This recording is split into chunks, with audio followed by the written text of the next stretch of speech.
Bom dia, meus amados irmãos. A graça e a paz do nosso Senhor Jesus Cristo sejam derramados sobre os vossos lares, sobre as vossas famílias. Bom dia a todos que nos assistem no aconchego dos seus lares. Sejam todos muito bem-vindos a mais uma aula da Escola Bíblica Dominical, onde nós vimos numa sequência de estudos acerca da história da igreja e assim permaneceremos. As aulas que a esta precederam, nós abordamos o início da propagação do Evangelho. E vamos, então, continuar nessa mesma linha de estudos, crescendo e sendo edificados no conhecimento da palavra do Senhor. Eu convido os amados irmãos, aqueles que aqui estão e aqueles que estão em seus lares, que fechem os seus olhos, para que então possamos orar ao Senhor, dialogar com o Pai, conversar com o nosso Salvador e pedir que as suas bênçãos sejam derramadas sobre as nossas vidas nesta manhã. Senhor, meu Deus, meu Pai, em nome de Jesus, graças te damos. Obrigado, Deus. Obrigado pela revelação da tua palavra. Obrigado, ó Pai, porque o Senhor tem nos ensinado a compreender as Sacras Escrituras. Deus, graças te damos por isso, ó Deus, porque à medida que mergulhamos no conhecimento, tá, Pai, à medida que conhecemos mais de Ti, também se estreita o nosso relacionamento, também se estreita a nossa comunhão. Assim torna-se possível, Deus, uma adoração mais verdadeira, uma adoração mais genuína, uma adoração pautada na verdade, uma adoração pautada no Espírito. Graças te damos por isso, ó Deus. Porque até mesmo para receberes adoração, Deus, Tu fazes uma obra em nossas vidas. O Senhor nos capacita para isso. Então, graças te damos por isso, ó Deus. Deus, nos permite mais uma vez nesta manhã conhecermos mais de Ti através da Tua literatura revelada. Oramos em nome de Jesus. Amém e amém. Nas aulas passadas, nós abordamos um pouco sobre o avançar da igreja, sobre o crescimento da igreja. A primeira igreja que nasceu após a descida com o Espírito Santo sobre a cidade de Jerusalém, em Atos 2. Ali se estabeleceu a igreja, ali uma igreja formidável, uma igreja numericamente muito grande, uma igreja que já tinha quase 10 mil membros em pouco menos de um ano e meio, de 18 meses. Então, uma igreja recém-nascida com 10 mil membros, mas uma igreja que ainda não tinha um local de concentração, uma igreja onde o evangelho era pregado a céu aberto, uma igreja que, passado esse tempo inicial, sofre uma intensa perseguição. Mas por que Deus permitiu essa intensa perseguição? Porque a igreja tinha uma visão míope acerca da pregação do evangelho. A igreja não avançava. A igreja continuava, ainda que com 10 mil membros, ela continuava reservada dentro das muralhas da cidade antiga de Jerusalém. Ela não saía do Monte Sião, ela não saía do centro da revelação, ali na cidade de Jerusalém. Então Deus permitiu que a igreja fosse perseguida para que o evangelho avançasse, para que aquela igreja, assim como nós, parássemos de olhar somente para o nosso próprio umbigo e começássemos a olhar para aqueles que estão lá fora, porque a palavra igreja, eu já disse isso muitas vezes, ela vem da junção de duas palavras do grego, eklesia, ou seja, chamados para fora. A formação, a gênese da igreja em Cristo Jesus é funcional. Ela decorre de uma responsabilidade que Deus derrama sobre as nossas vidas. E por isso Deus permitiu que a igreja fosse perseguida. E a partir dessa perseguição, inicialmente os apóstolos permaneceram na cidade de Jerusalém, todos os demais perseguidos, aqueles que se auto-intitulavam como os do caminho, eles ainda não eram chamados de cristãos, isso aconteceu posteriormente, lá em Antioquia, mas até aquele momento a igreja era conhecida como aqueles do caminho, aqueles que seguiam o caminho. Mas todos que eram do caminho fugiram de Jerusalém. Os apóstolos, ainda com aquela visão deturpada da realidade do Evangelho, permaneceram em Jerusalém, porque eles disseram, olha, é preciso que a gente fique em Jerusalém para demonstrar a nossa coragem, que mesmo em tempos de perseguição, a gente vai permanecer em Jerusalém. Mas Deus estava dizendo, eu não quero que vocês fiquem em Jerusalém. Eu quero que vocês saiam da cidade, eu quero que vocês estejam lá fora para pregar o Evangelho. Então, os apóstolos inicialmente permaneceram em Jerusalém e quem saiu foram os demais cristãos e com a incumbência de pregação do Evangelho, sobretudo sobre a vida dos diáconos. A igreja inicialmente arregimentou 7 diáconos, que foram escolhidos, eleitos pela igreja, mas foram chancelados pelos apóstolos, pela liderança da igreja. E Filipe, o primeiro evangelista, o primeiro diácono, o decano da igreja de Jerusalém, foi até Samaria, justamente até Samaria. E aí já há uma quebra de paradigmas muito intenso. Porque os judeus não consideravam os samaritanos judeus. Por sua vez, os samaritanos se consideravam judeus? Sim. Os samaritanos, até aquele tempo, ainda se consideravam judeus. Vocês sabem que o judeu é um povo muito etnocentrista. Né? Então, a partir da invasão 722 a.C., do Império Assírio sobre o reino nortista de Israel, né, que envolve ali Galiléia e Samaria, Jargão II, ele decidiu que aquela ocupação dos assírios sobre a terra de Israel, ela tinha como um objetivo primeiro, um objetivo fulcral, exterminar a cultura do judaísmo. Era a forma que Jargão II, como rei, entendia que o povo poderia ser dominado mais facilmente. Eles invadem a terra de Israel e exterminam não o povo, mas a cultura judaica, a fé judaica. Essa era a visão de Jargão II. Ele não teve muito sucesso na Galiléia, mas teve extremo sucesso na Samaria. E o que aconteceu até então? Naquele momento, os habitantes da região da Samaria eram judeus, descendentes das 12 tribos. Eram judeus. Mas vocês sabem que o judeu é um povo muito etnocentrista. Então, à medida que aquela cultura de fora foi adentrando e ganhando um terreno fértil ali, foi se permitindo uma cultura externa, uma cultura diversa da cultura judaica. Inclusive a adoração a outros deuses, o paganismo. Então, e daí vem essa é a origem, a gênese da dissensão entre os judeus e os samaritanos. E é importante a gente compreender isso. Aliás, é sobremodo importante a gente compreender essa origem, essa gênese dessa dissensão, porque posteriormente, então, já no final, depois do Império Assírio sobre o reino nortista, veio o Império Babilônico sobre o reino do sul, reino Judá, e no final do Império Babilônico, após o decreto de Dario, do rei persa, os judeus retornam do cativeiro e decidem ali restaurar o templo. Nesse momento, os samaritanos vão até Judá e se oferecem, olha, nós somos judeus e queremos ajudar a restaurar o templo. E os judeus de Jerusalém disseram, não, vocês são samaritanos, não são mais judeus. Vocês deixaram de ser judeus há 150 anos atrás. Agora vocês não fazem mais parte da nossa linhagem, porque vocês se misturaram com outras nações, com outros povos.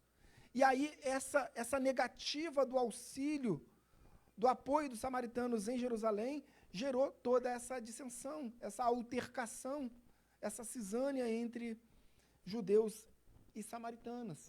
Mas a primeira igreja estabelecida fora das muralhas de Jerusalém foi aonde? Seisbate, capital da Samaria.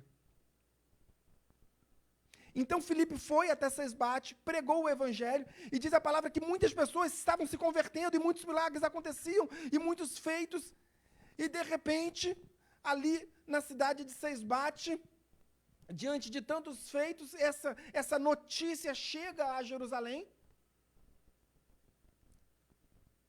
Pedro e João saem de Jerusalém e vão até Samaria. O que está acontecendo lá? E quando eles foram até lá, pela primeira vez saindo de Jerusalém, foram até lá, viram os milagres sendo feitos, impõem as mãos sobre aqueles que se converteram a Cristo, e o Espírito Santo descia sobre eles. Estabelecida, portanto, a primeira igreja fora da cidade de Jerusalém, igreja de Samaria. Alguma dúvida até aí? Quantas vezes vocês ouviram falar da igreja de Samaria na Bíblia? Vocês já ouviram falar das igrejas da Galácia? Vocês já ouviram falar das igrejas da Macedônia, de Tessalônica, de Filipos? Vocês já ouviram falar das igrejas gregas? Da igreja de Atenas, da igreja de Corinto? Vocês já ouviram falar das igrejas turcas, de Antioquia? Vocês já ouviram falar das igrejas de Damasco? Nós já ouvimos falar, porque biblicamente ela nos ensina, a palavra de Deus nos revela, nos ensina acerca dessas igrejas. Mas não fala nada da igreja de Samaria. Por quê? E está aí um grande mistério. Existem muitas conjecturas históricas acerca da limitação do evangelho. Talvez Pedro tenha sofrido uma perseguição muito intensa em relação à pregação do evangelho para os não-judeus. E talvez eles tivessem entendido assim, olha, os samaritanos, eles não são judeus mais, mas eles eram, de repente agora eles estão voltando. E Pedro ali conjecturando, queridos, quem que se opôs? Vamos lá. Nós estamos aqui aproximadamente no ano 31. É importante a gente se estabelecer historicamente, no tempo, na história. Nós estamos aqui no ano 31. 31. Quem foi até Samaria como autoridade da igreja de Jerusalém? Quem saiu da igreja de Jerusalém e foi até Samaria depois que Filipe, o diácono, pregou o evangelho em Samaria? Pedro, João. Amém? Pedro, então, foi pregar o evangelho na Samaria. Os samaritanos não eram considerados judeus para os judeus. Pedro impôs as mãos sobre eles. Amém? Nós estamos em que ano? 31. Que ano foi o concílio de Jerusalém? 49. 18 anos depois. Quem que no concílio de Jerusalém se opôs à pregação do evangelho aos não-judeus? Pedro. Paulo queria a pregação do evangelho aos não-judeus. Só para vocês terem uma ideia, como a decisão do concílio era importante, e como a decisão do concílio que tinha Tiago como primeiro bispo da igreja era fundamental. Quando foi a primeira viagem de Paulo? 48. Portanto, um ano antes do concílio de Jerusalém, no ano 49. Paulo foi até onde na sua primeira viagem missionária? Ele adentrou a Macedônia, massa continental europeia? Não. Ele foi para os gregos? Não. Por quê? Porque até então a pregação do evangelho estava limitada aos judeus da dispersão.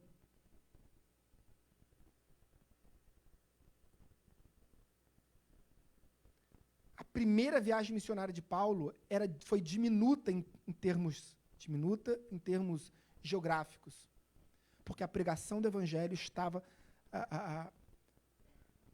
limitada aos judeus da dispersão. Todos que estavam recebendo o evangelho, recebendo as boas novas, eram judeus.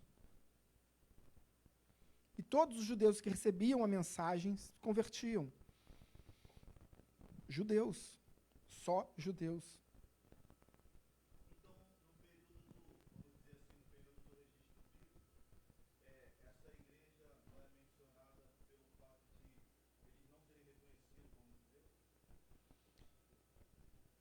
Vou fazer uma sugestão para os teólogos e historiadores.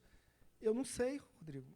Assim, há muitas conjecturas em relação a esse fato. E uma delas é acerca do crescimento do gnosticismo em Sesbate, na Samaria. O gnosticismo que avançou, inclusive, a primeira epístola, o primeiro registro neotestamentário escrito. Qual foi o primeiro registro neotestamentário escrito? Qual foi a primeira epístola, evangelho, que foi escrito no Novo Testamento? Epístola de Tiago, como bispo da igreja de Jerusalém. O primeiro escrito do Novo Testamento foi o escrito de Tiago. E o escrito de Tiago, como primeira epístola, no ano 33, ou seja, 2 anos depois disso, que nós estamos aqui nesse momento da história, já combatia veementemente as doutrinas do gnosticismo. Então a gente não vê muito essa palavra da gnose, do conhecimento, no Novo Testamento. Porque talvez ele não fosse conhecido como uma doutrina de gnosticismo. Mas era uma doutrina que estava, com o perdão da palavra, destruindo, massacrando a igreja. E a gente vai ver que muitos dos escritos paulinos, dentre as 13 epístolas de Paulo, e também João e Pedro, combateram as doutrinas gnósticas. Tanto a cética quanto a libertina, porque o gnosticismo ele era dividido em duas correntes. A gente vai ver gnosticismo mais à frente. Vamos resguardar um pouquinho para a gente se situar no momento histórico. Nós estamos, então, no ano 31. No ano 31, quem que era o sumo sacerdote? Quem falou? Quem que era? Tiago era bispo da igreja de Jerusalém. Sumo sacerdote do Sinédrio.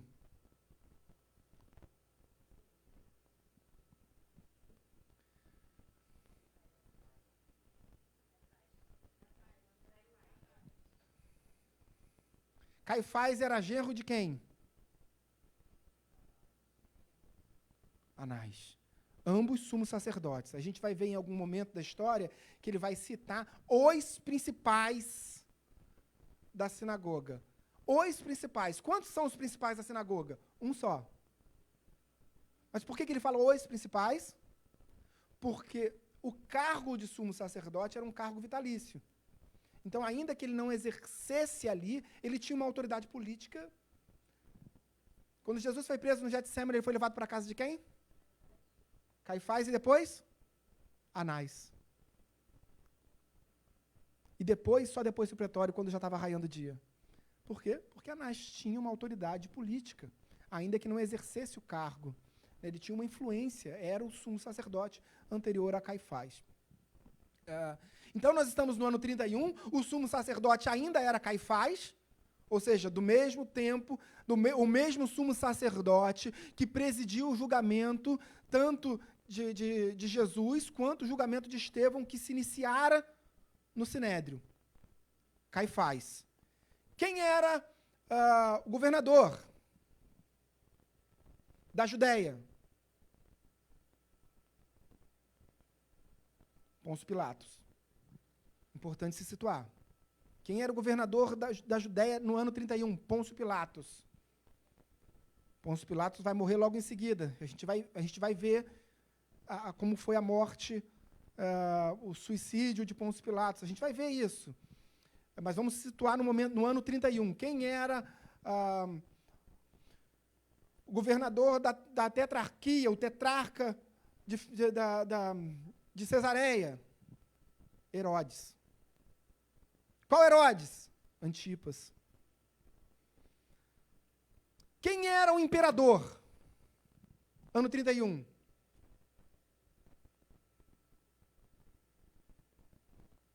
Quem era o imperador sob a sua ordem, sob a sua legislação, sob a sua autoridade máxima? Jesus foi morto, foi preso, morto, crucificado, pendurado no madeiro.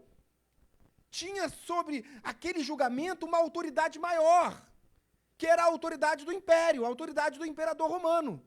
Quem era esse imperador no tempo da morte de Cristo? Vejam, nós estamos estudando a história da igreja, e a gente precisa se situar nesse momento da história para compreender mais alguns textos bíblicos. Então, Tibério era o imperador. E é importante a gente guardar Tibério, porque Tibério foi imperador durante um longo tempo. Desde o ano 14 até o ano 37. Ou seja, pegou um tempo grande, pegou todo o ministério de Cristo. Mas a gente vai ver que Augusto também teve influência. Quem foi Augusto? O imperador que precedeu Tibério. Nesse tempo, até o ano 76 aproximadamente, nós temos a dinastia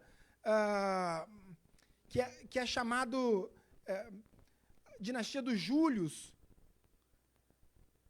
que é a dinastia de cinco imperadores, que foi basicamente a dinastia que ocupou ali, claro, depois da dinastia dos Júlios, nós temos a dinastia Flaviana.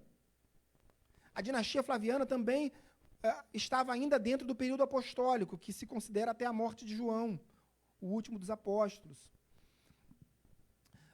Mas esse período desses 5 imperadores, os Júlios, são importantes para a história da igreja, para compreender a história da igreja. Então, nesse tempo, nós estávamos vivendo, no ano 31, eles estavam vivendo sob a égide do imperador Tibério.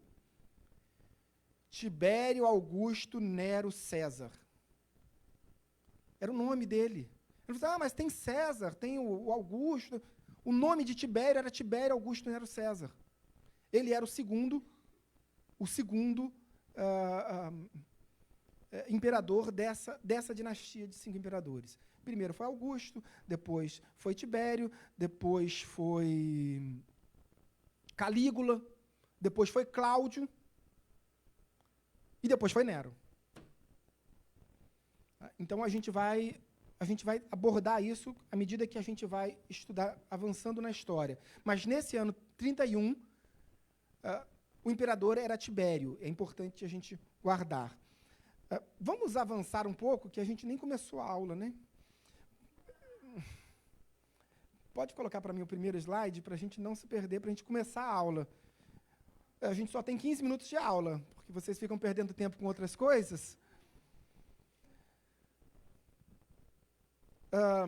Evangelho de Marcos foi onde a gente parou. A gente estava falando exatamente da família de Jesus, para compreender como Tiago, um homem que arquitetou a morte de Jesus, um homem que arquitetou a prisão de Cristo, como este homem fora levantado como o primeiro bispo da história da igreja de Jerusalém.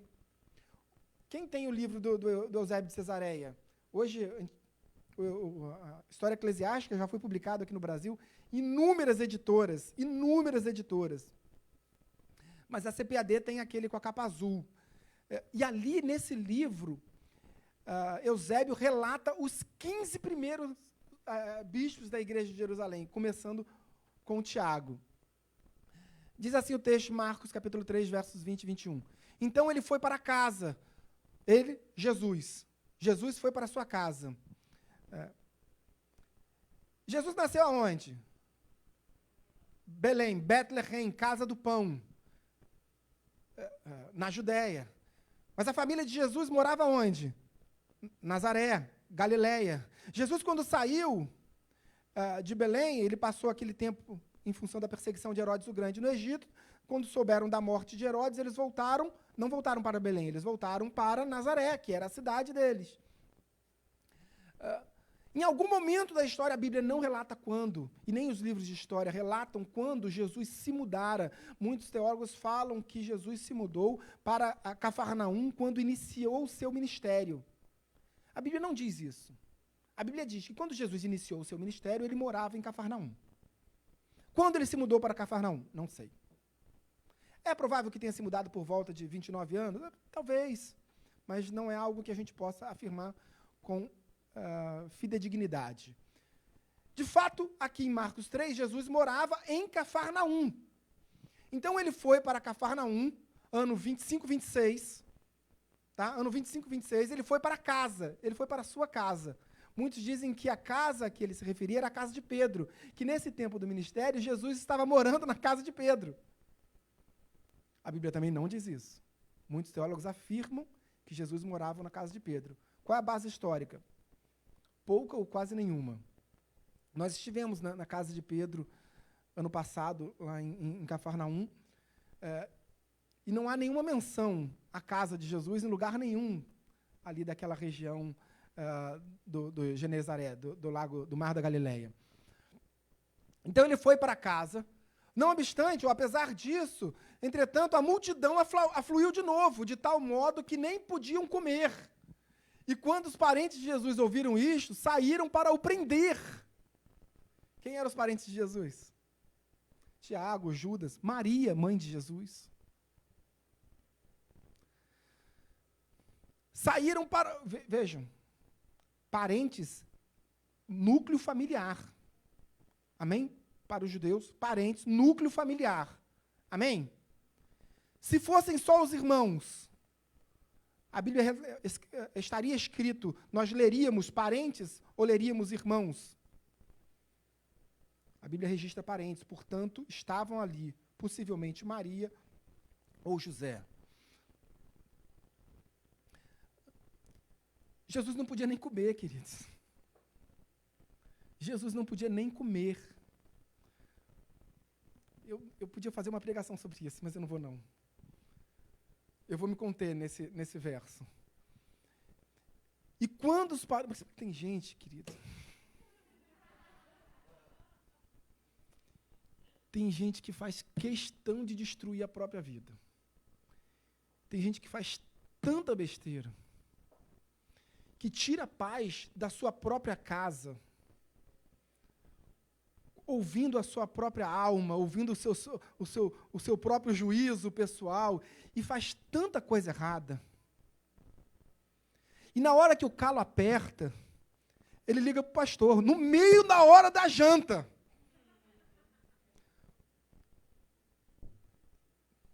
De madrugada, pastor, minha mulher me deixou. Vem aqui. Se for eu digo, não vou, querido. Não vou. Você destruiu sua casa, agora você quer que destrua a minha? Deixa eu dormir. Se eu sair de casa essa hora, minha mulher vai me botar para dormir no sofá.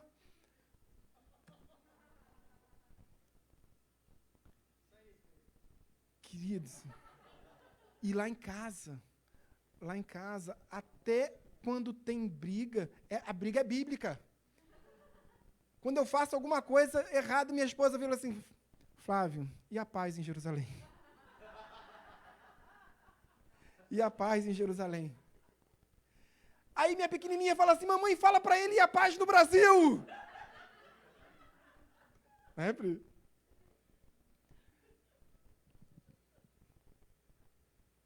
Mas, enfim, eu estou brincando dizendo que eu não vou, tá? Mas, assim, isso não acontece, queridos. Claro que eu estou à disposição sempre da igreja, imagino. E quando os parentes de Jesus ouviram isso, saíram para o prender. Porque diziam, está fora de si. Ou seja, não acreditavam no evangelho. Não acreditaram na profecia.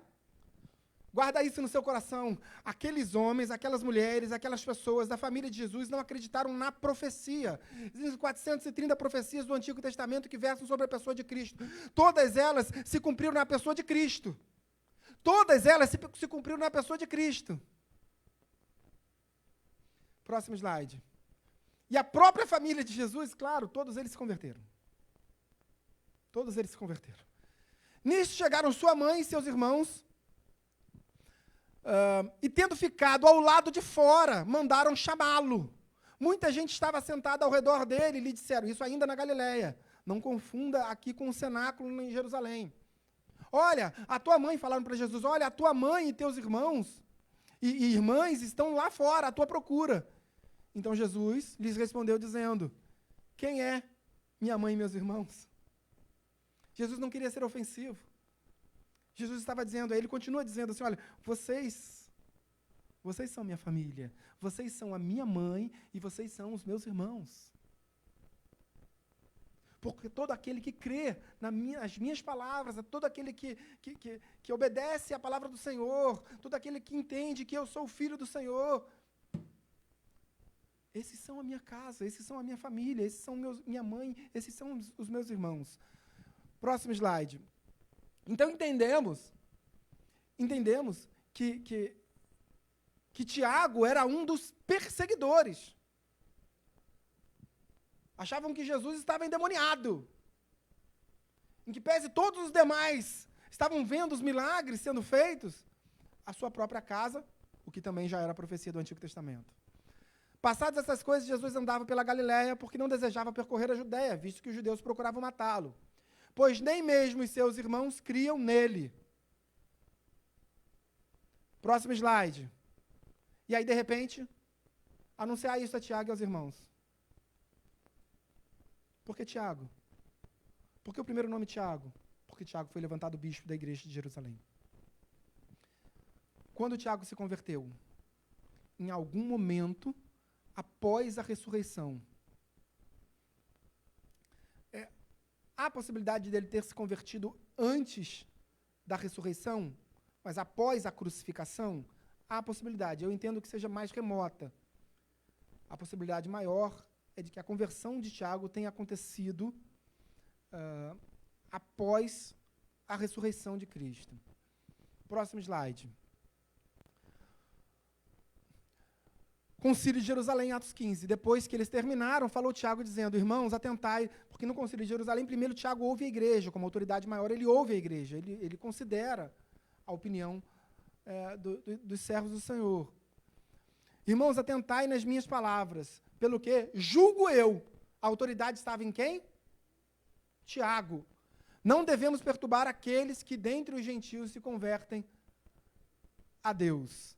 Ou seja, a partir do Concílio de Jerusalém, e somente a partir do ano 49, Concílio de Jerusalém, a gente tem uma pregação do Evangelho aos gentios. Amém? Eu quero fazer uma... Aqui agora estão os dois slides, né? Gabriel e Aninha, obrigado. Há 2 semanas atrás, eu estava ainda um pouco indignado e exaltado com as resoluções da ONU que foram aprovadas no dia 4 de novembro, em meio às eleições dos Estados Unidos, e a Assembleia da ONU se reuniu nos Estados Unidos. E no dia 4 de novembro foi aprovada uma resolução, dentre 7 resoluções, uma resolução que condenava Israel pelos seus feitos contra os palestinos. Uma dessas resoluções foi decidido pela Assembleia Geral da ONU que o Monte Sião, a esplanada onde se localizou o primeiro templo, o segundo templo, e onde será reconstruído o terceiro templo, ele deveria ser chamado, vejam, 193 países do mundo inteiro se reuniram na Assembleia Geral da ONU em Nova York e decidiram que o monte do templo só pode ser chamado pelo seu nome muçulmano Al-Haram Al-Sharif. Ele não pode ser chamado. Será uma contravenção se algum judeu dizer que aquele monte é o monte do templo.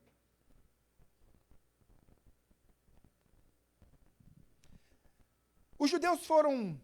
A nação de Israel, enquanto país, foi censurada por supostos desrespeitos aos direitos humanos em relação aos palestinos da faixa de Gaza, o que é uma violência só mencionar isso, porque quem conhece um pouco dessa contenda e da história dessa contenda em relação aos judeus e os palestinos da faixa de Gaza, nós recordamos que o Fatah foi o partido político que ganhou as eleições com a autoridade de Israel.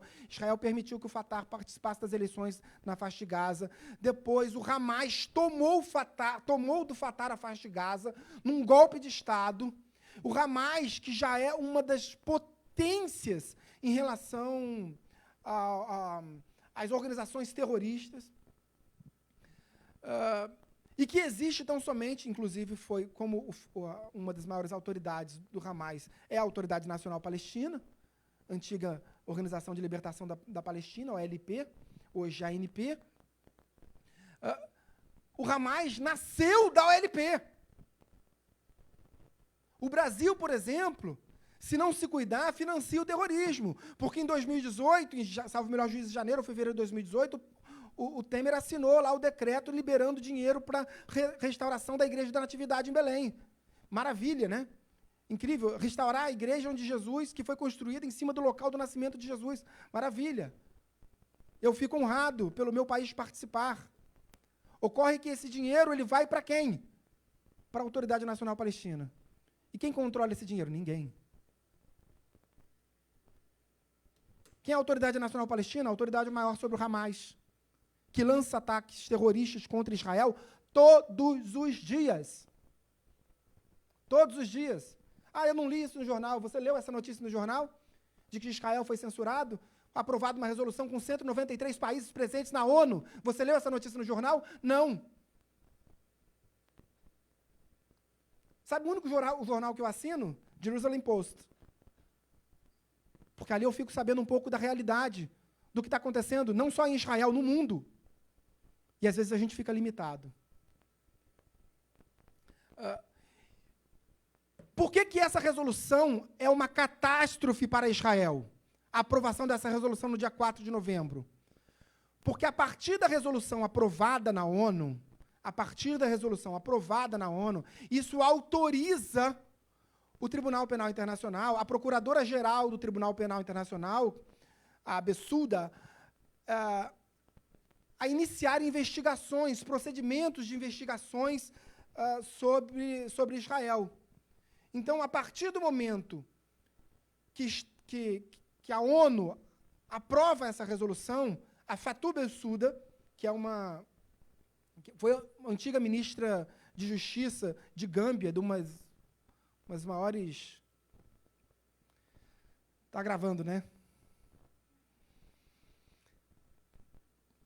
A partir dali, ela, como procuradora-geral e única responsável por dar início aos procedimentos de investigação, e muçulmana, ela pode iniciar investigações, procedimentos contra a nação de Israel e levar isso a julgamento do Tribunal Penal Internacional. Pasmem. Pasmem, por que eu trouxe esse assunto de volta? Isso foi agora, dia 4 de novembro. Porque agora, quarta-feira agora, dia 18 de novembro, a Assembleia Geral da ONU novamente se reúne para julgar as ofensas aos direitos humanos praticados pela República Islâmica do Irã. Quantos países, na resolução aprovada na ONU, julgaram a favor de Israel dos 193 países na resolução aprovada no dia 4 de novembro? 7. 8 com Israel. Quantos países julgaram a favor da República do Israel? Vejam, o Brasil votou a favor de Israel? Dia 4 de novembro? Não. Agora, dia 18. Votação na ONU, Assembleia Geral da ONU, 193 países reunidos. Julgar as graves ofensas aos direitos humanos na República Islâmica do Irã. Torturas, assassinatos. Nós temos, e nessa Assembleia foi citado o caso daquele lutador de luta greco-romana, vocês acompanharam no jornal? Aquele lutador de luta greco-romana que foi preso, acusado de inflamar a sociedade contra a autoridade do Islã, a autoridade do governo iraniense, e foi a ele atribuído uma morte dentre dessa revolução, dessa espécie de manifestação, e que evidentemente é mentirosa. E ele foi condenado à morte e crucificado semana passada. Enforcado semana passada. enforcado semana passada. Um lutador, campeão mundial, participante de Olimpíadas.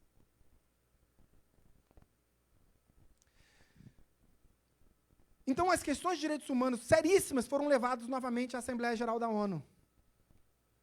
Quantos países votaram a favor do Irã? Esse é um post do Hillel Neuer. Hillel Neuer é um correspondente da UN Watch, que é um observatório da ONU. É um observatório independente. É um grupo de jornalistas, enfim, de pessoas que estão ali para analisar os feitos que acontecem na ONU, para, de certa forma, fiscalizar. E ele diz ali, ele cria uma lista da vergonha.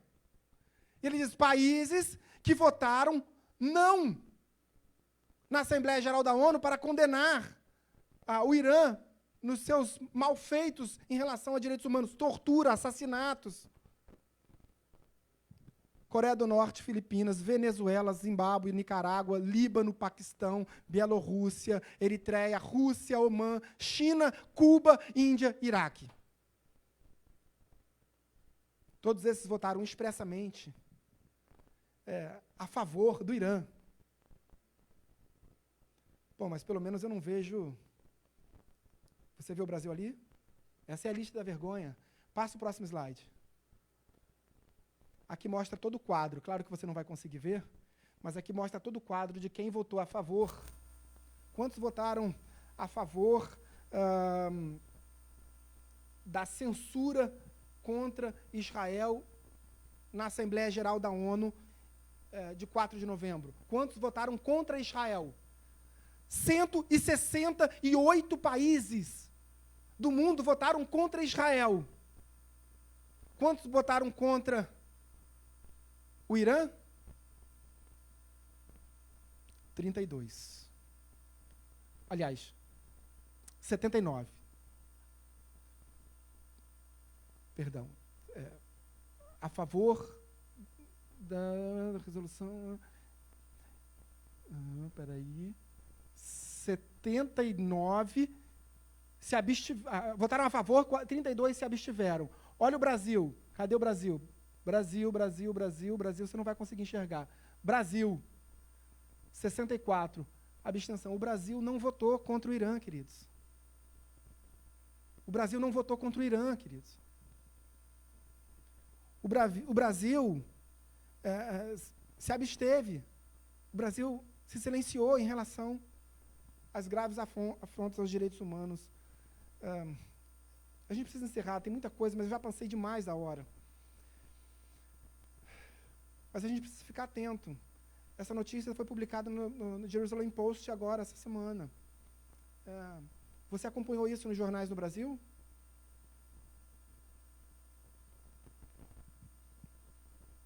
Amém. Vamos orar, vamos encerrar. Amém. Feche seus olhos. Tem até fundo musical. Senhor, meu Deus e meu Pai, em nome de Jesus, graças te damos. Obrigado, Senhor. Obrigado, Deus. Porque o Senhor nos conduz à revelação da Tua verdade. Obrigado, Deus, porque o Senhor nos ensina, através da revelação das Sacras Escrituras e o impacto delas no nosso cotidiano hoje. Aqueles que se levantam contra a profecia. Deus, oramos em nome de Jesus para que o Senhor continue a derramar sobre a minha vida unção, derrama unção sobre a vida do pregador desta manhã, e que esta manhã seja uma manhã muito especial, onde os joelhos se dobrem, línguas confessam o Teu santo nome, não apenas aqui, Pai, aqui também, mas não apenas aqui, mas na Tua igreja estabelecida nos 4 cantos da terra. Oramos em nome de Jesus. Amém e amém.